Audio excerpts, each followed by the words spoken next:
시금치와 오이, 이 두 가지 중에 어느 것이 신장에 더 위험할까요? 정답이 의외일 수 있습니다. 연세대 세브란스 병원 신장내과 연구팀이 10년간 추적한 결과 우리가 건강하다고 믿어온 채소들이 신장이 약해진 분들에게는 완전히 다른 얼굴을 보인다는 사실이 밝혀졌습니다. 신장 기능이 60 이하로 떨어진 분 4명 중 1명은 본인이 그걸 모르고 계세요. 아무 증상이 없으니까요. 오늘은 신장을 조용히 무너뜨리는 채소 4가지와 신장을 되살리는 채소 4가지를 하나씩 짚어드리겠습니다. 끝까지 들으시면 내일 아침 식탁이 달라지실 겁니다.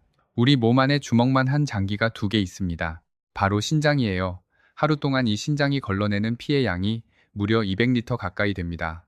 커다란 드럼통으로 따지면 1개가 넘습니다. 그 많은 피에서 필요한 건 남기고 필요 없는 건 소변으로 내보내는 일을 한순간도 쉬지 않고 하고 있어요. 그런데 이 신장이 조용히 망가지기 시작하면 어떻게 될까요? 집을 받치는 기둥이 여러 개 있다고 생각해 보세요. 한두 개의 금이 가도 나머지가 버텨줍니다. 겉에서 보면 아무 문제가 없어 보여요. 그러다 어느 날 남은 기둥까지 힘이 빠지면 그때는 한꺼번에 주저앉습니다. 신장이 딱 그래요. 기능이 80% 가까이 상해도 아프다는 말 한마디가 없어요. 그래서 이상하다 싶을 땐 이미 한참 늦은 뒤인 경우가 대부분입니다. 울산에 사시는 임경자님, 올해 68세이십니다. 퇴직하신 후 건강관리에 신경을 많이 쓰시는 분이에요. 아침마다 시금치 나물을 드시고 토마토 주스 한 잔을 갈아서 드셨습니다. 건강 유튜브에서 본 습관들이었어요. 그러던 어느 날부터 다리가 무겁기 시작합니다. 늘 돌던 동네 한 바퀴가 버겁게 느껴지셨어요. 무릎이 나가나 보다 하고 넘기셨는데 밤에는 화장실 때문에 2~3번씩 깨고 아침이면 얼굴이 푸석하게 부어 있었어요. 그게 신장이 보내는 신호였다는 걸 나중에야 아셨습니다. 신장이 물을 제대로 빼내지 못하면 몸에서 가장 먼저 티가 나는 곳이 어디일까요? 발목과 손가락입니다. 아침에 양말 고무줄 자국이 깊게 파이고 한참 앉아 있어도 자국이 안 없어진다면, 반지가 유난히 끼어서 잘 안 빠진다면 그건 나이 문제가 아닐 수 있습니다. 그리고 밤에 화장실 때문에 2번 이상 깨는 게 몇 달째 이어진다면 이것도 그냥 넘기시면 안 됩니다. 신장이 약해지면 소변을 진하게 모아두는 능력부터 떨어집니다.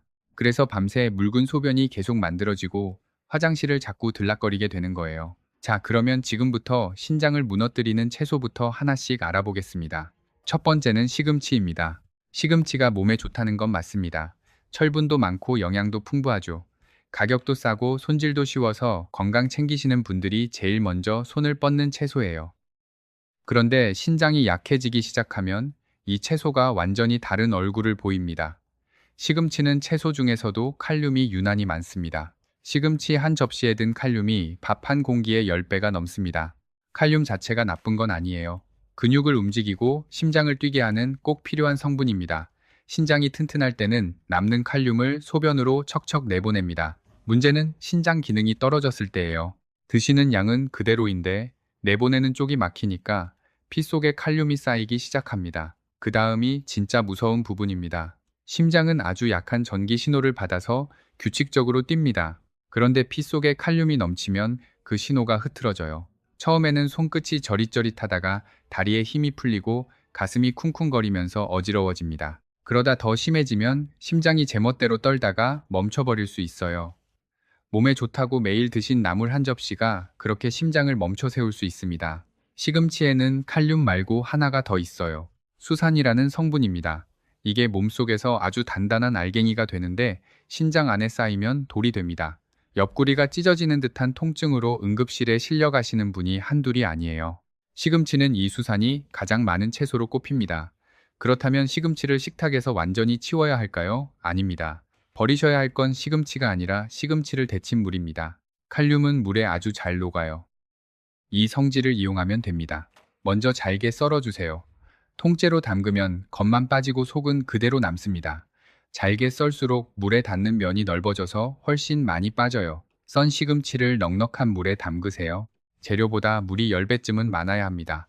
그렇게 2시간을 담가주시고 중간에 물을 한번 갈아주세요. 그 다음 끓는 물에 1분에서 2분 데쳐주시고 데친 물은 반드시 버리시고 찬물에 헹궈서 드세요.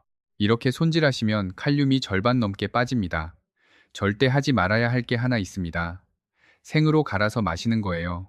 녹즙이니 해독 주스니 해서 시금치를 생으로 갈아 드시는 분들이 계세요. 그건 칼륨도 수산도 하나도 빼지 않고 가장 진하게 몸에 밀어넣는 방법입니다. 신장이 약한 분한테는 이보다 위험한 방식이 없어요. 손질을 잘 하셔도 신장이 많이 안 좋으신 분은 일주일에 한두 번, 한 번에 조금씩만 드시는 게 좋습니다. 두 번째는 토마토입니다. 혈관에 좋다, 항암 효과가 있다, 이런 얘기를 안 들어보신 분이 없으실 거예요. 그런데 신장이 약해지면 얘기가 완전히 달라집니다. 토마토도 칼륨이 많거든요. 중간 크기 하나에 든 칼륨이 시금치 못지 않아요. 하나만 드시면 그나마 괜찮은데 문제는 토마토를 갈아서 주스로 드실 때입니다. 토마토 주스 한 컵에는 토마토가 서너 개 들어가요. 접시에 놓고 썰어 드시면 두 개도 배불러서 못 드세요. 그런데 갈아서 마시면 서너 개가 순식간에 넘어갑니다. 조금 마신 것 같아도 실제로는 토마토를 한 무더기 삼킨 거예요. 게다가 씹어서 드시면 칼륨이 천천히 들어가는데 주스로 마시면 씹을 것도 없이 그대로 넘어가니까 칼륨이 한꺼번에 피 속으로 쏟아집니다. 약해진 신장은 그걸 감당할 재간이 없어요. 케첩도 조심하셔야 합니다. 토마토를 졸여서 만든 게 케첩이죠. 졸이면 물이 날아가고 칼륨은 그대로 남습니다. 케첩 한 숟가락이 생토마토 한 개 몫이에요. 거기다 소금까지 들어가니까 소금 흡수가 혈압을 올리고 올라간 혈압은 신장을 또 망가뜨립니다. 그럼 토마토는 어떻게 드시면 될까요? 우선 주스는 내려놓으세요. 생으로 드실 때는 작은 방울토마토로 두세 개 정도가 좋습니다. 매일보다는 일주일에 두세 번으로 잡으시고요. 껍질을 벗기고 드시면 더 좋아요. 칼륨은 껍질 쪽에 더 많이 몰려 있거든요. 끓는 물에 10초만 담갔다가 빼면 껍질이 쉽게 벗겨집니다. 세 번째는 감자와 고구마입니다. 요즘 밥 대신 고구마 드시는 분들 정말 많으시죠? 살도 안 찌고 혈당도 천천히 오른다고들 하잖아요. 그런데 신장한테는 방향이 정반대로 갑니다. 밥 한 공기 대신 군고구마 하나를 드시면 칼로리는 줄어드는데 칼륨은 8배가 넘게 들어옵니다. 감자와 고구마는 우리가 먹는 음식 중에 칼륨이 가장 높은 축에 들어요. 게다가 이걸 반찬으로 조금 드시는 게 아니라 밥 대신 주식으로 드시잖아요. 그러니까 하루에 들어오는 칼륨이 신장이 감당 못할 수준까지 올라갑니다. 구우면 더 진해져요. 군고구마가 그렇게 단 건 구우면서 물이 날아갔기 때문입니다. 물이 빠지면 부피는 줄어드는데 안에 든 건 그대로 남아요. 단맛만 진해진 게 아니라 칼륨도 같이 진해진 거예요. 그런데 여기서 거의 모든 분이 놓치시는 게 있습니다. 감자와 고구마를 찜통에 쪄서 드시는 분이 많으시죠? 기름 안 쓰고 곱게 쪄서 드시는 게 건강에 제일 좋은 방법인 줄 아시니까요. 하지만 찌는 것과 삶는 것은 신장한테 하늘과 땅 차이입니다. 차잎을 뜨거운 물에 담그면 물이 갈색으로 우러납니다. 차잎 속에 있던 게 물로 빠져나온 거예요. 그런데 차잎에 김만 쐬면 아무리 오래 쐬어도 물이 갈색으로 변하지 않아요? 빠져나갈 물 자체가 없으니까요. 칼륨도 똑같습니다. 삶으면 칼륨이 물로 빠져나가는데 찌면 김만 올라오니까 칼륨이 빠져나갈 데가 없어요. 하나도 안 빠지고 그대로 남습니다.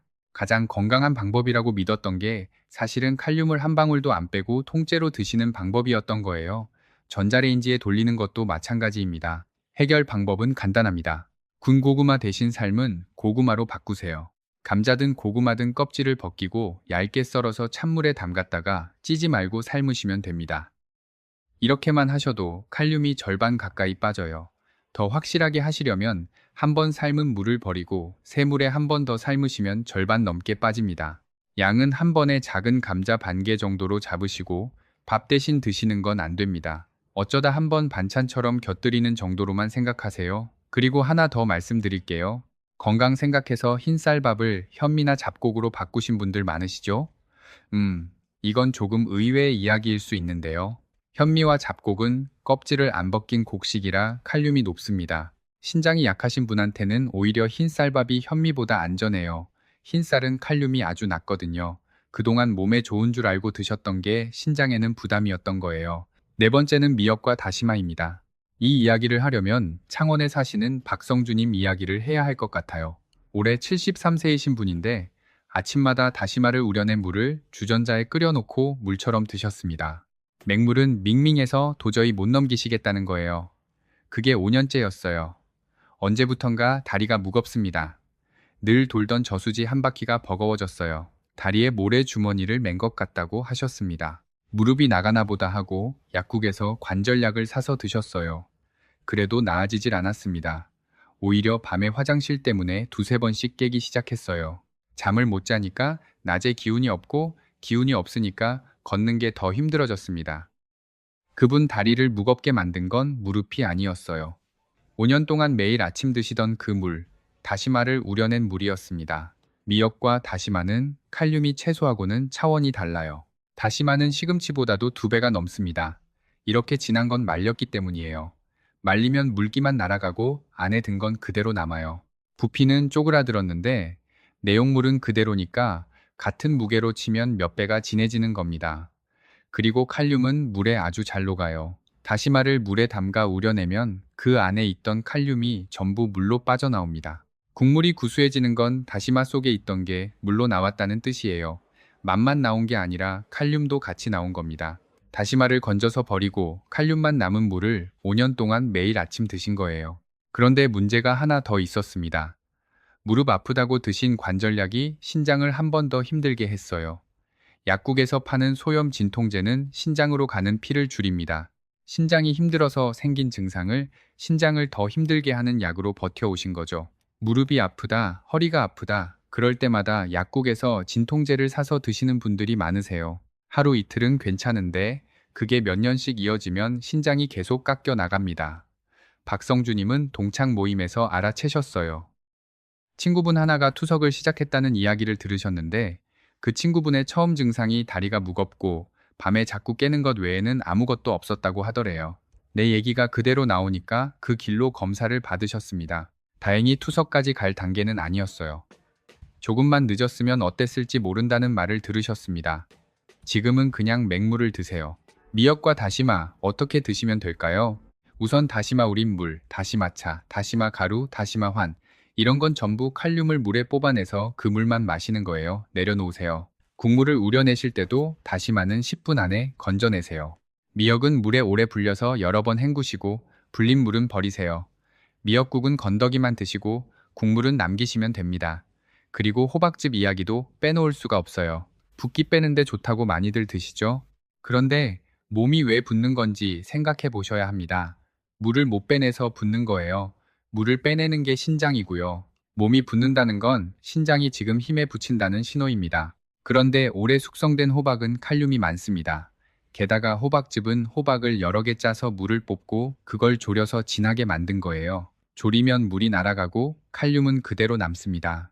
신장이 힘들어서 몸이 부었는데 그 붓기 뺀다고 신장을 더 힘들게 하는 걸 드시는 거예요. 양파즙, 마늘즙, 도라지즙, 배즙. 이름에 즙자가 붙은 건 전부 마찬가지입니다. 재료를 잔뜩 짜서 졸인 거니까요. 신장이 약하신 분은 이런 즙들은 내려놓으시는 게 맞습니다. 저염 소금 이야기도 꼭 드려야 할 것 같아요. 짜게 드시면 안 된다는 말을 들으시고 소금통을 저염 소금으로 바꾸신 분들이 계세요. 그런데 저염 소금은 나트륨을 줄인 소금이 아닙니다. 나트륨을 칼륨으로 바꾼 소금이에요. 소금에서 나트륨을 빼면 짠맛이 사라지니까 그 자리에 칼륨을 채워 넣어서 짠맛 비슷하게 만든 겁니다. 제품에 따라 절반 넘게 칼륨으로 채워진 것도 있어요. 짜게 드시지 말라는 말을 가장 성실하게 지킨 분이 오히려 제일 위험해지시는 경우가 이래서 생깁니다. 신장이 약하시면 저염 소금과 저염 간장은 쓰지 마세요. 소금을 줄이시려면 다른 맛으로 채우세요. 식초를 넣으면 간이 세게 느껴지고 마늘, 생강, 후추, 고춧가루, 참기름으로 맛을 내시면 소금이 적어도 밍밍하지 않습니다. 입맛은 2주면 바뀌어요. 처음 2주가 힘들지 그 고비만 넘기시면 예전에 드시던 게 오히려 짜서 못 드시게 됩니다.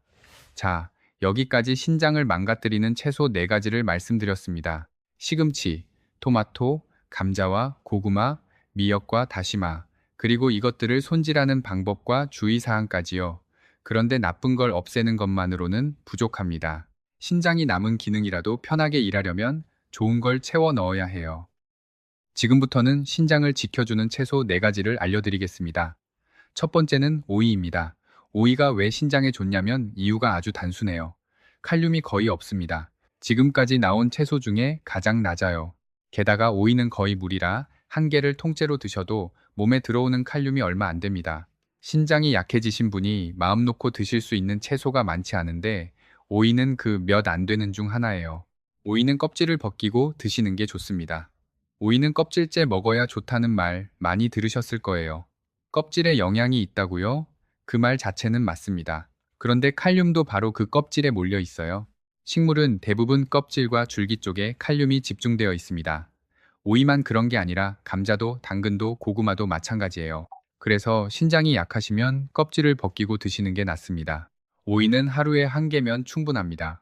그리고 소금이나 고추장, 된장에 찍어 드시면 안 됩니다. 신장 편하게 해드리려고 오이를 드시는 거잖아요. 그런데 거기다 소금을 찍으면 오이의 좋은 점을 소금이 다 지워버립니다.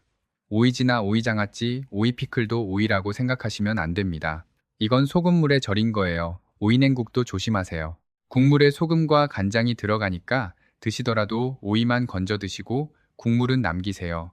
오이는 갈아 드셔도 됩니다. 앞에서 갈아 드시지 말라고 그렇게 말씀드렸는데 오이는 예외예요. 칼륨이 워낙 낮아서 성게를 갈아도 시금치 한 접시보다 훨씬 적습니다. 여름에 오이를 갈아서 시원하게 한 잔 드시는 건 괜찮아요. 단, 사과나 바나나를 같이 넣지 마세요. 바나나는 칼륨 덩어리라 오이 10개보다 바나나 1개의 칼륨이 많습니다. 오이만 넣으시고 밍밍하면 레몬즙을 조금 짜 넣으세요. 두 번째는 양배추입니다. 오이가 부담을 안 주는 채소라면 양배추는 좋은 걸 채워주는 채소예요. 칼륨은 낮은 편이고요. 그런데 양배추가 신장에 특별한 이유는 다른 데 있습니다. 신장은 갑자기 고장나는 게 아니에요. 조금씩 염증이 생기고 그 염증이 오래 눌러앉으면서 걸러내는 부분이 하나씩 딱딱하게 굳어가요. 한번 굳은 자리는 되돌아오지 않습니다. 그렇게 굳은 자리가 늘어나는 만큼 신장 기능이 깎여 나가는 거예요. 신장을 지킨다는 건 이 염증이 얼마나 눌러앉느냐의 문제입니다. 양배추, 브로콜리, 콜리플라워, 이 채소들을 십자화과라고 부릅니다. 잘라보면 가운데가 십자 모양으로 갈라져 있어서 붙은 이름이에요. 연세대 세브란스 병원 신장내과 연구에서도 이 십자화과 채소를 꾸준히 드신 분들의 신장 기능 저하 속도가 유의미하게 낮았다는 결과가 나왔습니다. 칼륨이 낮으면서 염증까지 잡아주니까 신장 입장에서는 이만한 게 없는 거죠. 그런데 양배추에 함정이 2개 있어요. 첫 번째는 양입니다. 양배추가 칼륨이 낮은 건 맞는데 양배추는 배가 잘 안 찹니다. 시금치 나물은 한 접시면 그만이죠. 그런데 양배추 쌈은 10장을 드셔도 배가 안 찰 수 있어요. 삼겹살에 싸서 드시면 20장도 드십니다. 그렇게 양배추를 한 대접씩 드시면 칼륨이 시금치 한 접시하고 비슷해집니다. 칼륨이 낮은 채소라고 마음 놓고 양을 늘리시면 결국 같은 자리에 도착하는 거예요. 두 번째는 즙입니다. 양배추가 위에 좋다는 말 들으셨죠? 그래서 양배추즙을 한 박스씩 주문해서 아침 저녁으로 드시는 분들이 많아요. 즙 한 봉지를 만들려면 양배추가 한참 들어갑니다. 그걸 짜서 물만 뽑아낸 게 즙이에요. 부피는 작아졌는데 칼륨은 그대로 다 들어있어요. 양배추즙 한 봉지가 양배추를 한 대접 드신 것과 같고 그걸 아침 저녁으로 드시면 하루에 2대접입니다. 양배추는 하루에 2~3장이면 충분합니다. 드실 때는 살짝 데쳐서 드시는 게 좋아요. 끓는 물에 2분에서 3분 데치면 칼륨이 빠져나가고 부피도 확 줄어서 먹기가 편해집니다. 단, 너무 오래 푹 끓이지는 마세요. 염증을 잡아주는 성분이 열에 약하거든요. 그리고 마요네즈나 시중 소스에 버무려 드시는 것도 안 됩니다. 소금과 기름이 잔뜩 들어가니까요. 드시려면 식초와 후추만 뿌리세요. 보너스로 하나 더 드립니다. 세 번째는 당근입니다. 당근은 신장에 아주 좋은 채소예요. 당근에는 베타카로틴이라는 성분이 들어 있습니다. 이게 몸에 들어가면 비타민 A로 바뀌는데 신장에 가는 혈관들이 상하는 걸 막아줍니다. 신장은 결국 아주 가느다란 핏줄 뭉치라서 그 핏줄을 지키는 게 신장을 지키는 거예요. 그런데 당근에는 아는 사람이 별로 없는 비밀이 있습니다. 이 베타카로틴은 기름과 함께 먹어야 몸에 흡수됩니다. 기름 없이 생으로 그냥 드시면 10%밖에 흡수가 안 돼요. 나머지는 그대로 몸을 통과해서 빠져나갑니다. 물에 삶으면 20에서 30%, 그런데 기름에 볶으면 무려 60%까지 흡수돼요. 같은 당근을 드시는데 기름 한 숟가락 차이로 몸에 들어가는 양이 몇 배가 되는 겁니다. 당근 주스로 드시던 분들 잠깐 멈추세요. 갈아서 마시면 기름이 없어서 흡수가 안 될 뿐더러 당근이 잔뜩 들어가니까 칼륨만 왕창 많아지는 거예요. 사과나 바나나를 같이 갈아 드시는 것도 마찬가지입니다. 특히 바나나는 칼륨 덩어리예요. 껍질을 벗기고 얇게 썰어서 기름에 살짝 볶아 드세요. 참기름이든 들기름이든 식용유든 상관없어요. 기름이 배어들 정도면 충분합니다. 양은 하루에 반 개에서 한 개 정도면 충분해요. 네 번째는 무입니다. 무는 신장한테 참 고마운 채소예요. 칼륨이 낮은 편이고 수분이 많고 소화까지 도와줍니다. 무 안에 든 소화 효소가 고기를 부드럽게 만들잖아요. 위가 편해지면 몸 전체가 편해지고 몸이 편해지면 신장도 덜 시달리죠. 가격도 쌉니다. 겨울에 무 하나면 며칠을 드실 수 있어요. 무국, 무나물, 무생채 다 좋습니다. 다만 물을 드시는 방식 하나가 이 모든 걸 뒤집어요. 바로 무말랭이와 시래기입니다. 물을 썰어서 말린 게 무말랭이고 무청을 말린 게 시래기예요. 어머니들이 가을만 되면 옥상에 널어 말리시던 것들이죠. 몸에 좋다고 알고 계실 거예요. 실제로 섬유질도 많고 칼슘도 많습니다. 그런데 말리면 부피가 쪼그라드는 만큼 안에 든 게 진해집니다. 무말랭이 한 접시가 생무 몇 개 몫이 되는 거예요. 그래서 생무는 칼륨이 낮은데 무말랭이가 되는 순간 칼륨이 높은 음식으로 바뀝니다. 같은 무인데 말렸다는 이유 하나로요. 거기다 시래기는 국으로 드시잖아요. 말린 데서 우러난 칼륨이 국물에 다 녹아 있어요. 그 국물까지 싹 비우시면 진해진 칼륨을 남김없이 드시는 겁니다. 무는 그대로 좋아요. 그런데 말린 무는 다른 채소가 된 거예요. 무는 생물로 드세요. 껍질만 벗기시면 되고 무국 건더기만 드시고 국물은 남기시면 됩니다. 무생채는 짜게 무치지 마시고요. 시래기를 포기하지 않으시려면 반나절은 물에 불려서 중간에 물을 두세 번 갈아주시고 그 다음 삶아서 헹궈 드세요. 그러면 진해졌던 칼륨이 상당히 빠집니다. 우리가 살아온 세월을 생각해보면 건강 문제가 낯선 이야기가 아니에요. 우리 세대는 젊었을 때 몸을 많이 쓰셨잖아요. 밭에서 일하신 분, 공장에서 일하신 분, 가게를 운영하신 분. 그 오랜 세월 동안 몸이 버텨준 덕분에 지금 여기 계시는 거예요. 그렇게 고생해온 우리 몸에 이제는 좀 더 정성을 기울여 드려야 할 때가 된 겁니다. 신장 이야기를 하다 보면 여러분께서 가장 많이 하시는 말씀이 있어요. 아프지도 않은데 어떻게 알겠냐고요. 그게 바로 신장이 무서운 이유입니다. 우리 몸에서 통증을 느끼는 신경이 신장 안쪽에는 없어요. 그러니까 신장이 아무리 상해도 아프다는 신호가 오질 않는 거예요. 그래서 신장을 침묵하는 장기라고 부릅니다. 반면에 외부 껍질인 신장 피막에는 신경이 있어요. 그래서 신장이 많이 부어오르거나 신장 결석이 생겨서 요관을 막을 때는 옆구리에 극심한 통증이 옵니다. 그런데 이때는 이미 상당히 진행된 상태예요. 그래서 우리는 통증 없이도 신장을 지켜야 합니다. 아프지 않다는 게 괜찮다는 뜻이 아니니까요. 여러분 주변에 투석하시는 분 계세요? 혹시 계신다면 그분께 여쭤보세요. 처음에 어떤 증상이 있었냐고요? 대부분 이렇게 말씀하실 거예요. 그냥 피곤하더라고, 다리가 좀 무겁더라고, 밤에 화장실을 좀 자주 갔더라고, 그게 전부였다고요. 그 작은 신호들을 나이 탓으로 돌리고 넘겼다가 어느 날 갑자기 투석실에 앉게 된 거예요. 우리 중에서도 그 신호를 지금 이미 받고 계신 분이 계실 수 있어요. 투석이 무엇인지 아시죠? 신장이 제 역할을 못하면 기계가 대신 피를 걸러야 합니다. 일주일에 3번, 한 번에 서너 시간씩 병원에 가서 기계에 연결되는 거예요. 그게 평생 계속됩니다. 우리 세대분들은 특히 그게 얼마나 큰 부담인지 아시잖아요. 자식들한테 데려다 달라 해야 하고 시간이 묶이니까 여행도 마음대로 못 가고 그게 되지 않도록 지금 예방하는 게 훨씬 낫습니다. 우리 함께 오늘부터 조금씩 바꿔나가요. 여러분 혼자가 아닙니다. 지식 한상 채널을 보시는 우리 모두가 함께 건강을 챙기고 있어요. 댓글에 오늘부터 뭘 바꿔보실 건지 적어주시면 함께 응원하겠습니다. 나는 오이를 껍질 벗기고 먹겠다. 나는 다시마 우린 물을 끊겠다. 그런 다짐 하나씩 적어주시면 우리 여러분이 서로서로 힘이 되어 드릴 거예요. 우리 세대가 좋아하는 음식 중에 신장에 좋은 방식으로 즐길 수 있는 것들이 있어요. 된장국은 우리 식탁에서 빠질 수 없죠. 된장국은 드셔도 됩니다.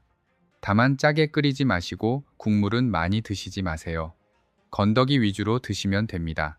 두부는 신장에 부담이 적은 단백질 공급원입니다. 우리가 어릴 때부터 먹어온 두부가 사실 신장에도 좋아요. 조림이나 구이로 드시는 게 좋고 짠 양념은 줄이세요. 우리 전통 음식 중에 신장에 특히 좋은 게 있습니다. 바로 들깨예요. 들깨에는 오메가3 지방산이 풍부한데 이게 신장의 염증을 줄여주는 데 도움이 됩니다. 들깨를 갈아서 국에 넣거나 들기름으로 나물을 무치는 우리 전통 방식이 신장 건강에도 좋은 거예요. 할머니들이 해주시던 그 음식들이 사실 몸에 맞는 이유가 있었던 겁니다. 여러분, 오늘 우리가 나눈 이야기가 여러분 마음에 조금이라도 닿았으면 좋겠어요. 신장은 우리가 살아가는 내내 조용히, 불평 없이 일하는 장기입니다. 우리 몸에서 이렇게 묵묵히 일해주는 장기를 위해 우리도 작은 노력을 기울여 보는 게 어떨까요? 우리 함께 건강한 노후를 만들어 가요. 우리 모두 한 번쯤은 이런 경험을 해보셨을 거예요. 건강에 좋다는 음식을 꾸준히 챙겨 먹었는데 오히려 몸이 더 안 좋아진 것 같은 느낌. 그게 착각이 아닐 수 있습니다. 우리가 먹는 음식 하나하나가 신장에 어떤 영향을 미치는지 제대로 알고 드시는 분이 생각보다 훨씬 적어요. 연세대 세브란스 병원 신장내과가 60세 이상 환자이 847명을 대상으로 3년간 추적한 연구가 있습니다. 이 연구에서 정말 흥미로운 결과가 나왔어요. 신장 기능이 나빠진 분들의 공통점 중 하나가 바로 건강식품 섭취량이 오히려 많았다는 겁니다. 즙류, 나물류, 건강음료, 몸에 좋다는 것들을 열심히 드셨는데 신장이 더 빨리 나빠졌어요. 왜 그럴까요? 바로 우리가 오늘 말씀드린 이유 때문입니다. 신장이 약해진 상태에서 칼륨이 많은 식품을 많이 드시면 아무리 좋은 성분이 들어있어도 칼륨 문제가 먼저 생기는 거예요. 여러분, 신장에 대해서 한 가지 더 알아두셔야 할 게 있습니다. 우리 신장은 사실 상당한 여유분을 가지고 있어요. 신장 하나만 있어도 두 개일 때와 큰 차이 없이 살 수 있다는 게 그 증거입니다. 그러니까 신장 기능이 조금 떨어진다고 해서 당장 큰 문제가 생기는 게 아니에요. 문제는 그 여유분이 소리 없이 소진되고 있다는 걸 모른다는 거예요. 우리가 아무렇지 않게 느끼는 동안에도 신장은 매일 조금씩 감당해야 할 부담을 줄여 나가고 있을 수 있습니다. 그래서 우리에게 중요한 건 신장이 지금 이 순간에도 조용히 일하고 있다는 걸 기억하는 겁니다. 눈에 보이지 않는다고 괜찮은 게 아니에요. 우리 몸은 우리가 모르는 사이에도 최선을 다해서 버텨주고 있어요. 그 신장을 위해 우리가 해줄 수 있는 가장 쉬운 일이 바로 오늘 말씀드린 것들입니다. 우리 세대는 정말 고생 많이 하셨잖아요. 자식들 키우느라, 집안 건사하느라, 내 몸 챙길 겨를이 없으셨던 분들이 얼마나 많은지 몰라요. 이제는 우리 차례입니다. 손주들이 커서 할머니, 할아버지랑 같이 나들이 가고 싶다고 손 내밀 때 그 손을 잡고 함께 걸을 수 있는 몸이어야 하지 않겠어요? 자식들한테 짐이 되기 싫다고 하시잖아요. 그러면 지금부터 우리 몸을 스스로 챙겨야 합니다. 오늘 알려드린 것들 어렵지 않아요. 시금치 물에 담그기, 당근 기름에 볶기, 오이 껍질 벗기기, 이것만 바꾸셔도 신장이 한결 편해집니다. 우리 함께 시작해 봅시다. 오늘 저녁 장 보러 가시면 오이 하나, 양배추 한 통 담아 오세요. 그리고 냉장고에 있는 다시마 우린 물은 오늘 버리시고요. 작은 것 하나가 신장을 지키는 시작이 됩니다. 신장 이야기를 하면서 빼놓을 수 없는 게 하나 더 있어요. 바로 단백질 이야기입니다. 우리가 먹는 단백질이 몸에서 분해되면 요소라는 노폐물이 생깁니다. 이 요소를 걸러내는 게 바로 신장의 일이에요. 그러니까 단백질을 너무 많이 드시면 신장이 그만큼 더 일을 해야 합니다. 그렇다고 단백질을 안 드시면 안 됩니다.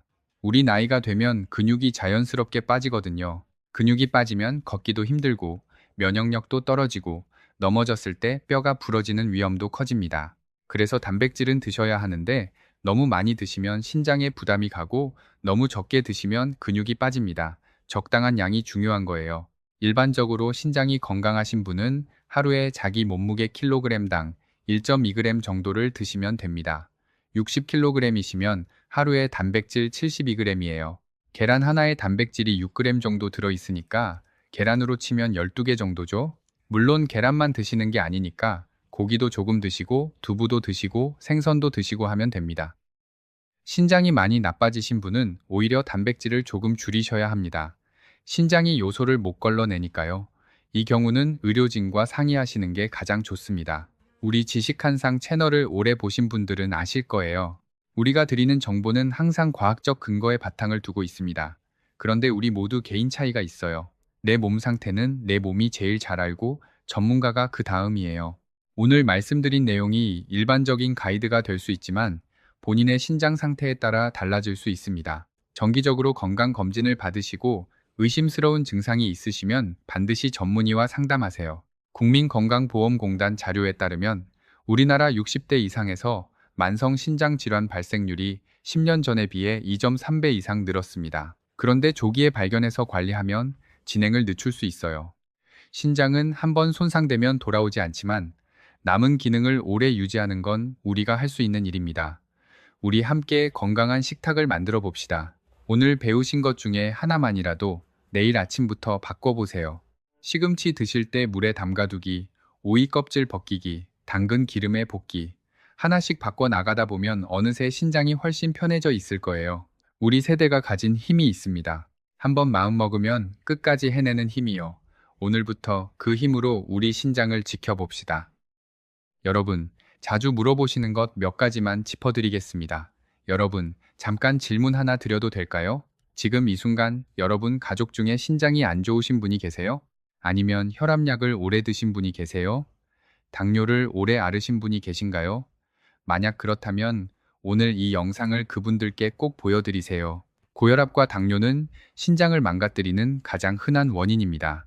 혈압이 높으면 신장의 가느다란 핏줄에 지속적으로 압력이 가해지고 혈당이 높으면 그 핏줄 벽이 손상됩니다. 그래서 혈압약, 당뇨약을 드시는 분들은 신장 건강에 더욱 신경 쓰셔야 해요. 우리 주변에 그런 분들이 정말 많으시잖아요. 남편이 혈압약을 오래 드셨다, 어머니가 당뇨가 있으시다.